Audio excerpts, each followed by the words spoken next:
नमस्कार, आप सभी का स्वागत है। मैं हूं नमन परसाई। आज हम पढ़ने वाले हैं स्वामी विवेकानंद के बारे में। टॉपिक काफ़ी इंपॉर्टेंट है, महत्वपूर्ण है। जो आज का टॉपिक है, इसका संबंध आपके एमपीपीएससी मेंस के पेपर 4 यानी एथिक्स से है। इसलिए इसको आप ध्यान से पढ़िएगा, फोकस करके पढ़िएगा। हो सके तो नोट्स भी बनाते चलिएगा ताकि आप एग्ज़ाम में रिवाइज करने में आसानी हो। यदि आपको हमारे वीडियोस पसंद आ रहे हैं तो हमारे चैनल को सब्सक्राइब करिए ताकि न्यू वीडियोस की नोटिफिकेशन आप तक टाइम पर पहुंच पाए। सबसे पहले बात करेंगे आज हम क्या पढ़ने वाले हैं। सबसे पहले बात करेंगे हम लोग सामान्य परिचय के बारे में, स्वामी जी का सामान्य परिचय। फिर बात करेंगे इनके सामाजिक विचार। फिर बात करेंगे स्वामी जी के राजनैतिक विचार, राजनीति और धर्म का क्या संबंध है। और इसके बाद बात करेंगे रामकृष्ण मिशन के प्रमुख कार्य के बारे में, शिक्षा शिक्षा दर्शन के आधारभूत सिद्धांत, स्वामी जी के हिसाब से शिक्षा किस प्रकार से होना चाहिए, क्या सिद्धांत हैं, सभी डिस्कस करने वाले हैं। देखिए, सबसे पहले बात करेंगे कि एमपीपीएससी मेंस में इस विषय से, टॉपिक से कौन कौन से क्वेश्चन आ चुके हैं। सबसे पहला क्वेश्चन आया था 15 में 3 मार्कर में, 2 मार्कर में, स्वामी विवेकानंद के भाषण के संबंध में कौन सा शहर प्रसिद्ध है। बहुत बेसिक क्वेश्चन है। इसके बाद लघुत्तरीय में आया था 5 मार्कर में, राष्ट्रीय चेतना के जागरण में स्वामी विवेकानंद के योगदान की चर्चा कीजिए।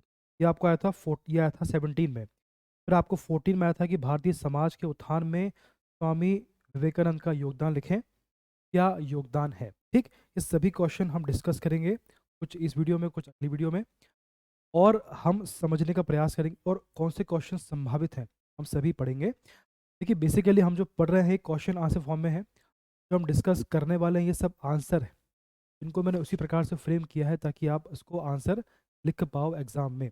चलिए, तो ये सब डिस्कस करने वाले हैं। सबसे पहले बात करेंगे सामान्य परिचय के बारे में। इसका वास्तविक नाम था नरेंद्र नाथ दत्त। ये क्वेश्चन भी एग्जाम में आ सकता है आपको। आध्यात्मिक नाम था स्वामी विवेकानंद। इसका जन्म हुआ था 12 जनवरी को। 12 जनवरी को हमारे देश में युवा दिवस के रूप में मनाया जाता है। 12 जनवरी 1863 में इनका जन्म हुआ था। इसके बाद माता का नाम था भुवनेश्वरी देवी, पिता का नाम था विश्वनाथ दत्त। और मुख्य रचनाएं: योग, राजयोग, कर्मयोग, माई मास्टर और ज्ञान योग। आपको 2 मार्कर में या 3 मार्कर में क्वेश्चन आ सकता है कि स्वामी जी की 3 या 4 रचनाओं के नाम लिखें। अध्ययन की बात करें तो स्कॉटिश चर्च कॉलेज कलकत्ता से 1884 में बीए की डिग्री इन्होंने प्राप्त की है। ठीक है, चलिए अगला है आध्यात्मिक गुरु की बात करें तो स्वामी श्री रामकृष्ण परमहंस इनके गुरु थे। के आधार पर ही इन्होंने रामकृष्ण की स्थापना करी है 1 मई 1897। इसके बाद संगठन की बात करें तो बेलूर मठ की स्थापना करी 9 दिसंबर 1858। बेसिकली रामकृष्ण मिशन का जो हेड ऑफिस था बेलूर मठ, कलकत्ता में। हेड ऑफिस या हेडक्वार्टर। आदर्श, इनके आदर्श वाक्य थे, दीन दुखियों की सेवा ही सच्ची ईश्वर पूजा। इसका संबंध इनका था दरिद्र नारायण से। ये था दरिद्र। जो भी हमारे समाज में दरिद्र वर्ग है, दीन वर्ग है या गरीब असहाय पीड़ित वर्ग है, उसकी सेवा करने के माध्यम से ही आप ईश्वर को प्राप्त कर सकते हैं, या इनकी सेवा करके ही आप ईश्वर के साक्षात्कार के योग्य। ठीक, तो स्वामी जी के हिसाब से भगवान का सबसे पवित्र, सबसे प्यारा जो रूप है वो है दरिद्र नारायण का। यदि आप किसी गरीब की, किसी असहाय की, किसी पीड़ित की सहायता में हो तो आप बेसिकली ईश्वर के और करीब जा रहे हो। ठीक है, तो उनको कॉन्सेप्ट था दरिद्र नारायण यानी गरीबों की सहायता करना। चलिए, इसके बाद इनका नारा था जो बहुत फेमस है, उठो जागो और तब तक नहीं रुको जब तक मंजिल प्राप्त ना हो जाए। वर्तमान युवा है के लिए बहुत ही मोटिवेशनल ये लाइन है। ठीक है, सर्वोपरि शिक्षा, मानव सेवा ही ईश्वर सेवा है। देखिए, उन्होंने कहा है कि जो मानव होता है, हर मानव में ईश्वर का वास है। हर मानव में ईश्वर का वास होता है। यदि आपको ईश्वर की सेवा करनी है तो आप मानव की सेवा करो, ईश्वर की सेवा अपने आप हो जाए। ये उन्होंने कहा है कि मानव सेवा ही सच्ची ईश्वर सेवा है। आगे बढ़ते, देखिए इनके गुरु हैं रामकृष्ण परमहंस। ये स्वामी जी के गुरु हैं, आध्यात्मिक गुरु। ठीक है, अब ये जो फोटो है, ये फोटो है सन 1893 की। कब की फोटो है ये? ये अमेरिका के शिकागो में विश्व धार्मिक सम्मेलन हुआ था, वर्ल्ड पार्लियामेंट ऑफ रिलीजन। इसमें स्वामी जी ने भारत और हिंदुत्व का प्रतिनिधित्व किया था। इस सम्मेलन में स्वामी जी ने भारत के धर्म को, संस्कृति को, हिंदुत्व को पूरे विश्व के सामने सफल रूप से समझाने का सही रूप बताने का प्रयास किया था, सफल प्रयास किया था। भारत की संस्कृति, भारत का धर्म, भारत का हिंदुत्व को सही मायने में सफल रूप से समझाने का प्रयास किया, सफल रहे। पूरे विश्व ने उनकी जो महानता है, तो भारत की महानता को समझने का प्रयास किया। और इसके इस भाषण के बाद ही, इस भाषण में शुरुआत में कहा था, मेरे प्यारे भाइयों। इससे शो होता है कि उन्होंने पूरे पृथ्वी को, पूरे विश्व को अपना भाई और बहन माना है। पूरे पृथ्वी को, पूरे विश्व को उन्होंने एक परिवार के रूप में समझने का प्रयास किया है। और इनकी जो सोच है, इनका जो विचार है, पूरे विश्व ने इसका सम्मान किया। आज पूरा विश्व इनका सम्मान करता है, स्वामी जी के विचारों का सम्मान करता है और उसे फॉलो करने का प्रयास करता है। ठीक है, तो ये जो क्वेश्चन है, ये आपको एग्जाम में आ चुका है कि शिकागो का संबंध किससे है, या स्वामी विवेकानंद के भाषण के संबंध में कौन सा शहर फेमस है। तो शिकागो शिकागो फेमस है इस भाषण के विषय में। ठीक है, चलिए आगे बढ़ते हैं। ये फोटो है इनकी, Vivekananda, Swami Vivekananda at the World Parliament of Religion, Chicago 1893। ठीक है, चलिए आगे बढ़ते हैं। ये देखो स्वामी जी के विषय में क्या कहा गया है। दोनों महान हस्ती हैं। ये हैं आपके रविंद्रनाथ टैगोर जी, रविंद्रनाथ टैगोर, है ना। ये आपके हैं स्वामी जी। इन्होंने इनके बारे में क्या कहा, स्वामी इन्होंने कहा है, यदि आप भारत को जानना चाहते हो तो आप स्वामी विवेकानंद को समझें।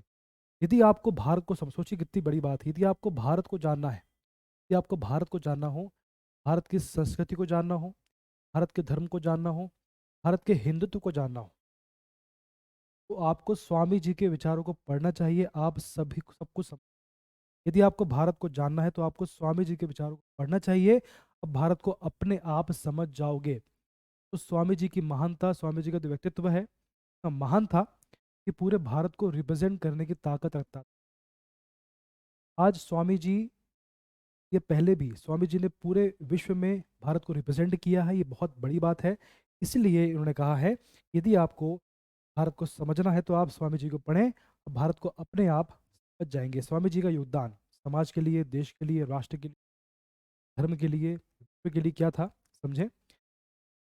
सबसे पहले समझते हैं कि इनका राष्ट्रीय आंदोलन में क्या योगदान था। देखिए, इन्होंने भारतीय पुनर्जागरण में स्वामी विवेकानंद का महत्वपूर्ण योगदान रहा है। भारतीय पुनर्जागरण में स्वामी विवेकानंद का महत्वपूर्ण योगदान रहा है। कैसे रहा है, इसका मतलब होता है, शब्द जो है पुनर्जागरण, इसका मतलब होता है फिर से जागना। क्या मतलब होता है, फिर से जागना। यानी हमारा जो भारत है, जो हमारा समाज है, लंबे समय से सोया हुआ था, उसे उन्हें जगाने का कार्य किया। हमारे समाज को, हमारे देश को जगाने का कार्य किया, एक नई ऊर्जा दी। तो भारतीय समाज को उन्होंने पुनर्जीवित किया, एक लंबे समय से सोए हुए देश को जगाने का प्रयास किया, सफल प्रयास किया।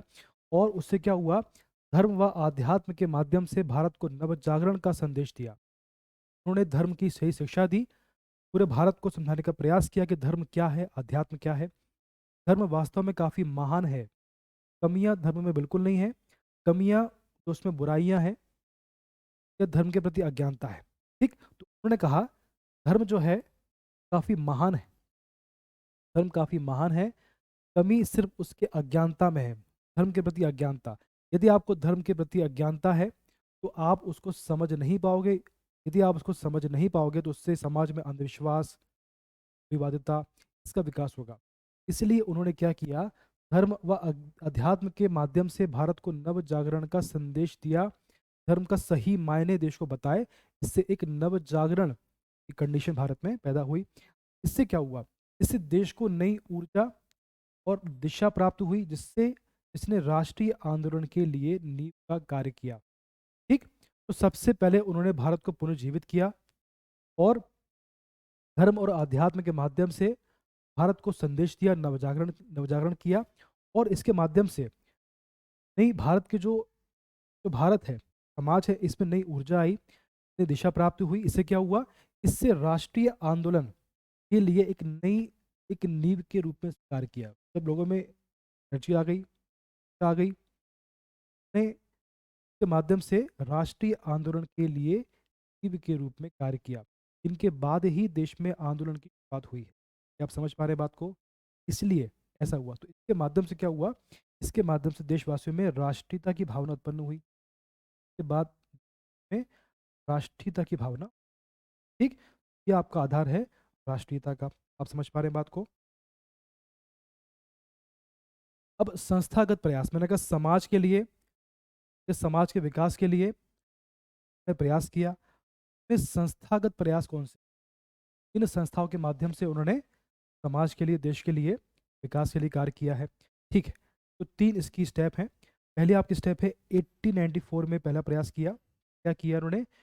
वेदांत सोसाइटी की स्थापना की। वेदांत सोसाइटी की स्थापना की। इसका उद्देश्य क्या था? इसका उद्देश्य था, जो हमारा प्राचीन धर्म है, जो हमारा वेद है जो हमारा प्राचीन धर्म है, जो हमारे वेद हैं, उनका अध्ययन हो पाए, उनका अध्ययन हो, उनका अभ्यास हो और उनका प्रचार हो पाए, है ना? पूरे विश्व में हमारे जो भारत धर्म है, जो हमारी भारत संस्कृति है, जो हमारा प्राचीन धर्म है, जो हमारे वेद है, का अध्ययन हो पाए, का अभ्यास और उनका प्रचार। इसके माध्यम से जो भारत का सपना है, जो उनका सपना है कि भारत विश्व गुरु बने, वो संपन्न हो पाएगा। ठीक, तो पहला प्रयास था उनका 1894 में। ठीक है, कहाँ स्थापना करी उन्होंने? न्यूयॉर्क, अमेरिका में। अगला प्रयास था 1897 में, उन्होंने रामकृष्ण मिशन की स्थापना करी कलकत्ता में। क्या इसका उद्देश्य था, क्या कार्य थे, इसको आगे पढ़ेंगे हम लोग। इसके बाद अगला है 1898 में, इन्होंने बेलूर मठ में, कलकत्ता में बेलूर मठ की स्थापना करी। ऐसा कहा जाता है कि जो रामकृष्ण मिशन है, इसका हेड ऑफिस था बेलूर मठ में। ठीक है, इसके हेड ऑफिस के रूप में इसकी स्थापना करी। इसका उद्देश्य था सर्वधर्म सर्वधर्म संभाव का जो वो था, सर्वधर्म संभाव, सभी धर्म समान है। इन्होंने इसके माध्यम से सभी धर्मों को साथ में लाने का प्रयास किया, सभी धर्मों के आध्यात्मिक विचारों को साथ में लाकर समाज को आगे बढ़ाने का प्रयास किया। ठीक है, तो 1894, 97, 98 में उन्होंने संस्थागत रूप से प्रयास किया कि समाज का और देश का संस्कृति है, सही दिशा में इसका विकास हो पाए, उससे देश का विकास हो पाएगा और भारत का जो सपना है विश्व गुरु बनने का, वो संपन्न हो पाएगा। आगे बढ़ते हैं, अब बात करते हैं रामकृष्ण मिशन के क्या कार्य थे। देखें, स्वामी विवेकानंद ने रामकृष्ण मिशन की स्थापना करी 1 मई 1897 को, 1897 में। इसके 3 प्रमुख कार्य थे। कौन कौन से थे? पहला कार्य था इसका, गरीबों की हर प्रकार से सहायता करना। मैंने आपसे कहा दरिद्र नारायण, तो आपके दरिद्र लोग हैं, नारायण कौन से वहीं से आया हुआ है, दरिद्र नारायण। ठीक है, तो दरिद्रों की, जो गरीब है, हर प्रकार से सहायता करना। अगर आप ऐसा करते हो तो आप कहीं ना कहीं ईश्वर के प्रति आप करीब से जा रहे हो। इसके बाद अगला आपका कार्य था जन कल्याण के लिए शिक्षा, जन कल्याण के लिए जन कल्याण के लिए शिक्षा की व्यवस्था करना, सबके लिए शिक्षा। यदि आप समाज का सही विकास चाहते हो, शिक्षा प्रमुख है। यदि आप शिक्षा का विकास करोगे तो ही समाज का विकास होगा। अगर जो भारत, जो देश का युवा है, वो भविष्य का, देश का फ्यूचर है, अगर शिक्षा युवाओं को प्राप्त होगी तो ही का भविष्य सुरक्षित होगा। अगला है वेदांत व स्वामी वेदांत वेदांत व स्वामी रामकृष्ण की शिक्षाओं का प्रभावशाली ढंग से प्रचार। तो उनके गुरु हैं रामकृष्ण, उसके बाद प्लस वेद है। इन सभी की शिक्षाओं का प्रभावशाली इसका प्रवचन, गुरु हैं, इनकी शिक्षा और जो वेद है, इनकी शिक्षाओं का प्रभावशाली ढंग से अगर प्रचार होगा तो ही समाज का विकास होगा। जो शिक्षा इन्हें प्राप्त हुई है, जो वेद हमारे प्राचीन धर्म है, उसकी शिक्षा मिलाकर हमारे समाज को दी जाना चाहिए। इससे समाज को दिशा मिलेगी और एक सही दिशा में विकास संभव हो पाएगा। ठीक है, चलिए आगे बढ़ते हैं। ये आपका 3 मार्कर हो गया कंप्लीट। अगला है स्वामी विवेकानंद के सामाजिक विचार क्या है। देखो, ये क्वेश्चन आ चुका है। सामाजिक विचार, ये आपका समाज है, समाज को दिशा देने के लिए ये कुछ विचार आपको स्वामी जी ने दिए हैं, इससे समाज का विकास संभव हो पाएगा। पहला आपका विचार है समानता में आस्था। स्वामी जी ने कहा है कि हमारे समाज में सभी लोगों को समान रूप से देखा जाना चाहिए, चाहे वो स्त्री हो, चाहे वो स्त्री हो, किसी भी जाति का हो, किसी भी जाति का हो, किसी भी वर्ग का हो, सभी को समान रूप से देखा जाना चाहिए और सभी को समान रूप से अधिकार प्राप्त होना चाहिए। अगर हमारे समाज में समानता होगी, अब सभी को समान रूप से रखेंगे, सभी को समान रूप से मानेंगे, अगर किसी में भेद नहीं करेंगे, तो सही रूप से समाज का और देश का विकास संपन्न हो पाएगा। अगला है स्त्रियों की दशा में सुधार। समानता, मैंने कहा अभी आपसे, यदि हम सबको समान मानते हैं तो सभी को समान अधिकार प्राप्त होना चाहिए, चाहे वो स्त्री या पुरुष। स्त्रियों की दशा में सुधार किया, कैसे किया? इन्होंने स्त्री शिक्षा का समर्थन किया, स्त्री शिक्षा का उन्होंने समर्थन किया। ठीक, फिर उन्होंने क्या किया? फिर विधवा पुनर्विवाह का समर्थन किया, और बाल विवाह का उन्होंने विरोध किया, बाल विवाह का विरोध किया। इसके माध्यम से उन्होंने स्त्रियों की दशा में सुधार करने का प्रयास किया, जो कंडीशन थी महिलाओं की उसमें को डेवलप करने का प्रयास किया। ठीक, अगला है आपका जाति प्रथा एवं पुरोहित धर्म का।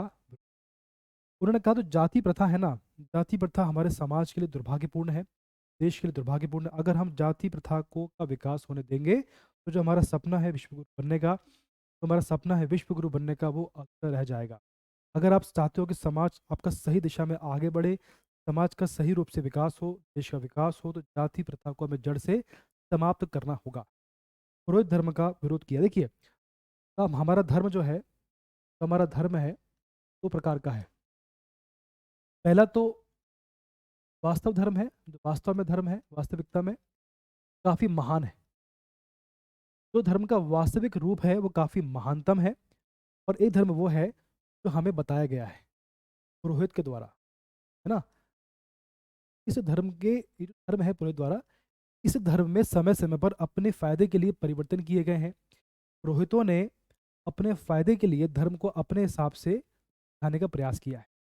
इससे क्या हुआ? इससे समाज में, धर्म में, आज तो धर्म में बुराइयां हैं, कमियां, उनका विकास हुआ है। जैसे अंधविश्वास है, वाद है ना। जितने भी आपके समाज में, आपके धर्म में कमियां हैं, बुराइयां हैं, वो इसी कारण उत्पन्न हुई। ठीक है, धर्म के दो रूप हैं, एक वास्तविक रूप है जो काफी महान है, एक वो रूप है जो हमें बताया गया है पुरोहितों के माध्यम से। जो पुरोहित हैं, तो इन्होंने अपने फायदे के लिए धर्म को अपने हिसाब से डिफाइन किया हुआ है, और इसी से समाज में अंधविश्वास, संप्रदायवाद, जो भी कमियां हैं, इसी के कारण उत्पन्न हुई, चाहे वो जातिवाद क्यों न। ठीक है, तो जो भी हमारे धर्म में बुराइयां हैं वो इसी के कारण उत्पन्न हुई हैं, क्योंकि पुरोहितों ने अपने फायदे के लिए धर्म को अपने हिसाब से डिफाइन किया। ठीक, तो उन्होंने जातिवाद का और पुरोहित धर्म का विरोध किया है। ठीक है, चलिए, कुरीतियों व अंधविश्वासों का खंडन किया है। अब देखिए, इसके कारण इसका विकास हुआ। ठीक, तो जो हमारे समाज में कुरीतियां हैं, विश्वास है, संप्रदायवाद है, इस सब का उन्होंने विरोध किया है। यदि हम अंधविश्वास करेंगे, यदि हम जो समाज में बुराइयां उनका विकास होने देंगे, और यदि हम किसी विशेष धर्म के प्रति नेगेटिव अप्रोच को विकास होने देंगे, तो कहीं ना कहीं हमारे समाज का विकास में ये बाधा उत्पन्न करेगा। इसलिए इन सबको समाप्त करना चाहिए। चंद्र चंदन का समर्थन किया। इससे क्या होगा? यदि हमारा जो हमारे विचार हैं इंडिपेंडेंट होंगे, तो उससे क्या होगा? समाज में नए विचारों को का जन्म होगा, नए विचार उत्पन्न होंगे, नए विचारों का निर्माण होगा, है ना। नए विचार का निर्माण होगा या नए सिद्धांतों का निर्माण होगा। जब नए सिद्धांतों का विचार होगा, तो हमारे समाज में जो कमियां हैं, समाज में कमियां या बुराई का अंत होगा। जब इसका अंत होगा, तब समाज का विकास अपने आप संपन्न हो पाएगा। ठीक, तो स्वतंत्र चिंतन का बहुत महत्व है। तो आज हमारे सामने स्वामी विवेकानंद हैं, डॉक्टर सर्वपल्ली हैं, तो इनके अगर विचार, इनके यदि विचार इंडिपेंडेंट नहीं होते, तो आज हमारे समाज का जो विकास हुआ है वो शायद नहीं हो। जो नए विचार, जो नए चिंतन हमें प्राप्त हुए हैं, सिद्धांत हमें प्राप्त हुए हैं, शायद वो नहीं प्राप्त होते। इसलिए स्वतंत्र चिंतन बहुत आवश्यक है समाज के लिए, देश के लिए और विश्व के लिए भी। इस प्रकार से समानता में आस्था, स्त्रियों की दिशा में सुधार, जाति प्रथा और पुरोहित धर्म का विरोध, कुरीतियां व अंधविश्वासों का खंडन और स्वतंत्र चिंतन का समर्थन, ये 5 विचार थे, सामाजिक विचार थे स्वामी जी के माध्यम से उन्होंने देश में समाज में परिवर्तन लाने का प्रयास किया। ठीक, ये इसको डिफाइन किया हुआ है। अब निष्कर्ष क्या निकलता है? हमारा जो क्वेश्चन बनेगा 5 मार्कर, इसका निष्कर्ष क्या लिखोगे आप? निष्कर्ष होगा, निस्संदेह स्वामी विवेकानंद तत्कालीन सामाजिक आंदोलन के आध्यात्मिक पिता थे। इसी कारण उन्हें तूफानी हिंदू भी कहा जाता है। उन्हें तूफानी हिंदू भी कहा जाता है क्योंकि उन्होंने समाज को एक तूफानी रूप से परिवर्तन लाने का प्रयास किया है। ठीक, चलिए, अब है स्वामी जी के राजनीतिक विचार और दर्शन। स्वामी जी के राजनीतिक विचार या दर्शन कौन कौन से हैं? पहला आपका है राजनीतिक आध्यात्मिकरण किया उन्होंने।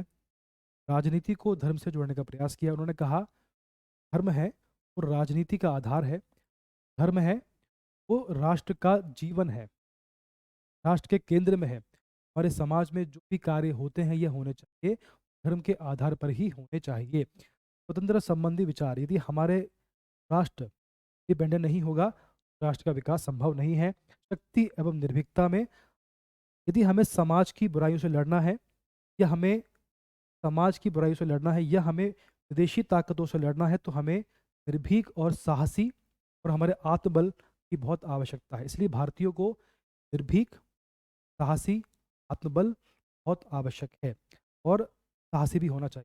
शक्ति की बहुत आवश्यकता है। आदर्श राज्य संबंधी विचार तो पढ़ेंगे आगे। स्वाधीनता संबंधी विचार, अंतर्राष्ट्रीयता में विचार, इसको पढ़ते हैं। स्वामी जी के राजनीतिक विचार, देखिए, पहला हमने पढ़ लिया है राजनीति आध्यात्मिकरण किया। उन्होंने कहा है कि जो हमारा राष्ट्र है उसका जो मुख्य धर्म है वो धर्म है, तो सॉरी, जो हमारा राष्ट्र है, धर्म राष्ट्रीय जीवन का केंद्र है। उन्होंने कहा है कि जो हमारा राष्ट्र है का जो जीवन है वो है धर्म। राष्ट्र का जीवन जो है धर्म है, मतलब बहुत बड़ी बात बोल दी उन्होंने। जो राष्ट्र है उसका जीवन धर्म है, यानी कि राष्ट्र के केंद्र में धर्म है। हमारे राष्ट्र में जो भी कार्य होते हैं या होने चाहिए वो धर्म के आधार पर ही होने चाहिए। यदि हम धर्म के आधार पर हमारे जीवन को जिएंगे या राष्ट्र के जो राजनीति है तो राजनीति का आधार धर्म को मानेंगे तो ही सही मायने में समाज का विकास संपन्न हो पाएगा। ठीक है ना? धर्म अपने आप में बहुत महान है। ठीक है ना? तो अगर आप धर्म को सही रूप से अप्लाई करोगे राष्ट्र में, राजनीति में, तो सही रूप से समाज का, देश का विकास हो पाएगा। तो पॉलिसी बनेंगी, जो भी कार्य होंगे धर्म के आधार पर होंगे तो ही समाज का विकास संपन्न हो पाए। ठीक है, अगला है स्वतंत्रता संबंधी विचार। उन्होंने कहा है कि विकास के लिए इंडिपेंडेंट होना बहुत आवश्यक है। 1947 के पहले का भारत, जिसमें हमें हर काम करने के लिए दूसरों पर डिपेंड थे हम लोग। वर्तमान में आज हम जो भी कार्य करते हैं, जो भी पॉलिसी बनाते हैं, किसी पे डिपेंड होकर नहीं बनाते हैं। ठीक, तो यदि हमको भारत का, किसी देश का विकास करना है तो सबसे पहला शर्त होती है कि इंडिपेंडेंट होना। ठीक है, अगला है शक्ति एवं निर्भीकता में विश्वास। शक्ति, आत्मबल, निर्भीकता विजय के लिए आवश्यक है। अभी विजय किसके लिए? यदि आपको समाज में बुराई का अंत करना हो, में आपको विजय प्राप्त करनी हो, या आपको विदेशी ताकतों से लड़ना हो, ये बहुत आवश्यक था उस समय। यदि आपको विदेशी ताकतों से लड़ना है, सबसे पहले आपको समाज में जो बुराइयां हैं, समाज में अनेकता, उसको समाप्त करना पड़ेगा। समाज की बुराई समाप्त करके के लिए आपको साहस चाहिए, शक्ति, आत्मबल चाहिए और निर्भीकता चाहिए, अगर आपको समाज में बुराई समाप्त करनी है तो। दूसरा है, यदि आपको विदेशी ताकतों से लड़ना तो भी आपको शक्ति, आत्मबल और निर्भीकता की बहुत आवश्यकता। ठीक, ये तीनों आवश्यक है। अगला है आदर्श राज्य संबंधी विचार। चार वर्णों के अपने गुण दोषों से संचालित होते। देखिए, उन्होंने कहा है जो हमारा समाज है क्या बोला? जो हमारा समाज है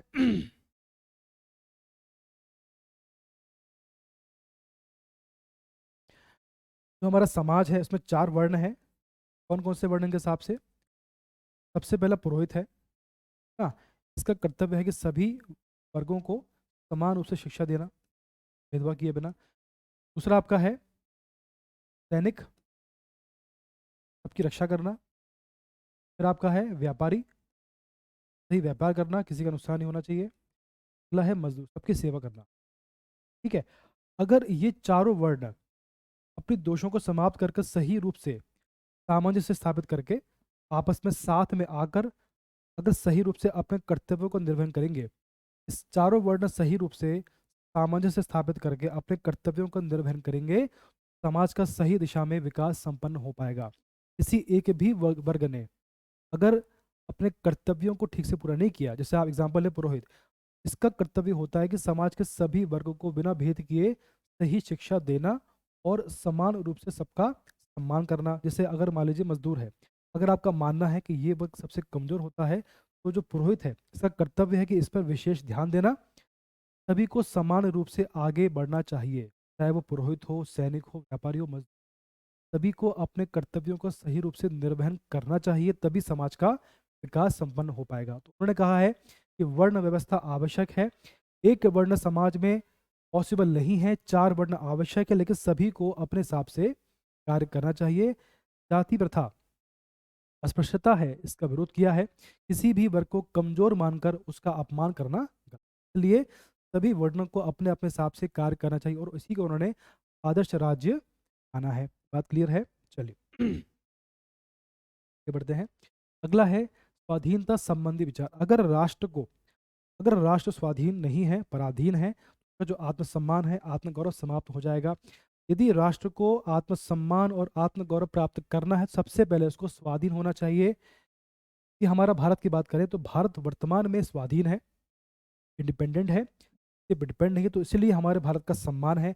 आज विश्व में जो भी होता है भारत वही करता है तो उसके देश हित में होगा, जनता के हित में होगा। ठीक है, आज भारत स्वाधीन है, इसलिए राष्ट्र की आत्मसम्मान बचा हुआ है और आत्मगौरव।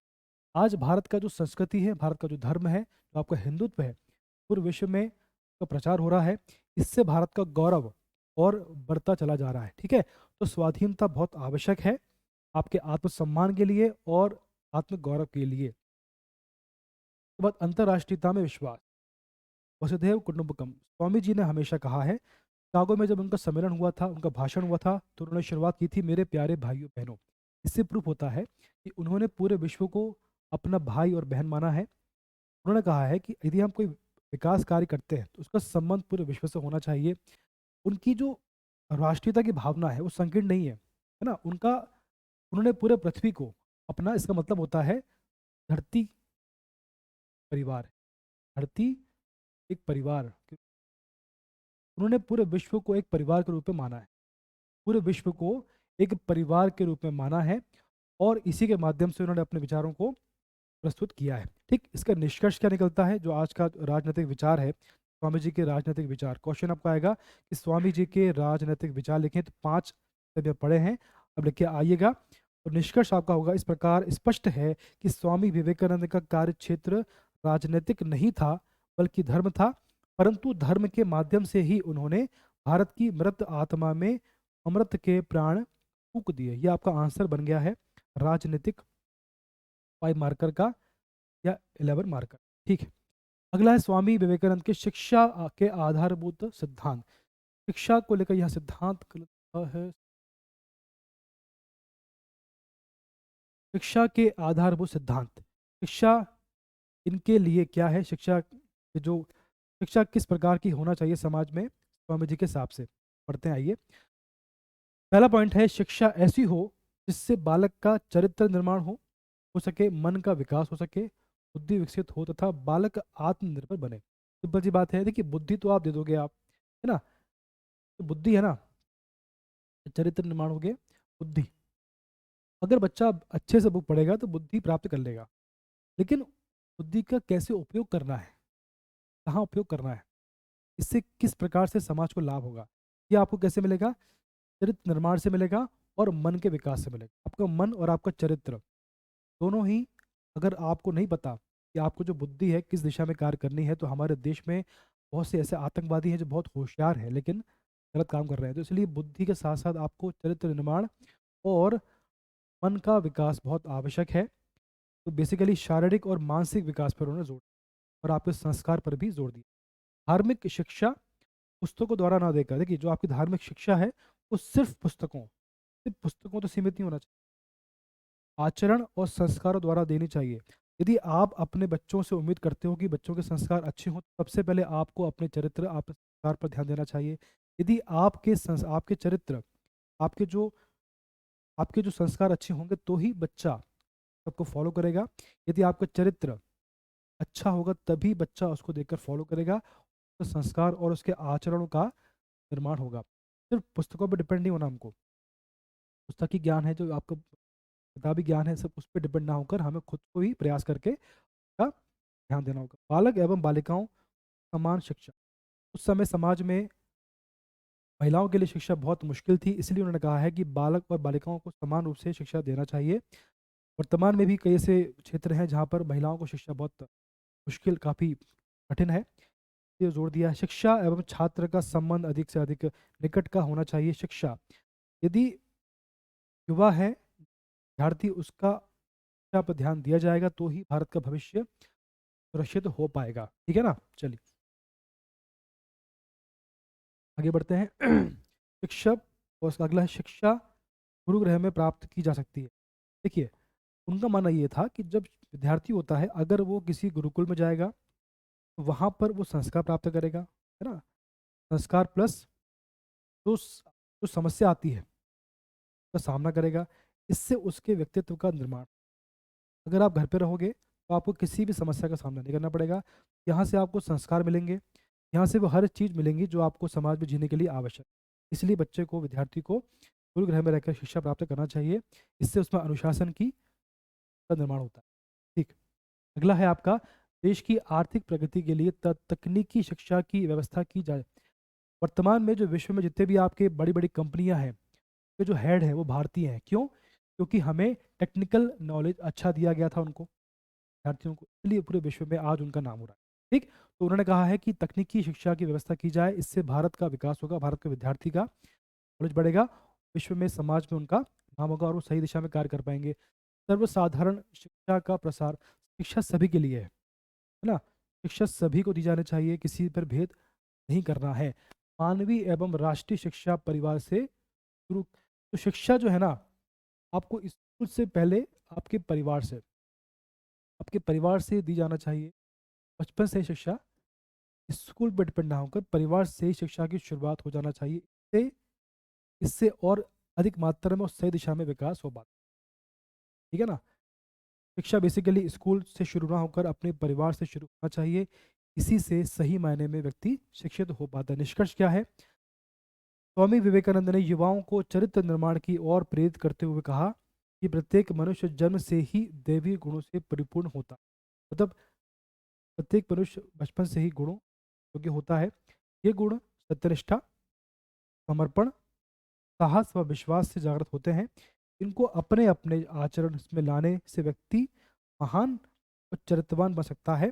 मनुष्य को महान बनने के लिए संदेह, ईर्ष्या और द्वेष को छोड़ना चाहिए। ठीक है, यदि आपको महान बनना है तो आपको संदेह छोड़ना होगा, ईर्ष्या छोड़नी होगी, सबका विकास होना चाहिए, द्वेष की भावना आपको छोड़, तभी सही मायने में शिक्षा का विकास और आपका विकास उत्पन्न हो पाए। इस प्रकार से आज हमने पढ़ लिया है। मुझे उम्मीद है कि आपको समझ में आया होगा। यदि आप नोट्स नहीं बना रहे हो तो आप नोट्स बनाइए, ताकि आपको एग्ज़ाम में रिवाइज करने में सहायता मिले। ठीक है, आज के लिए इतना ही है।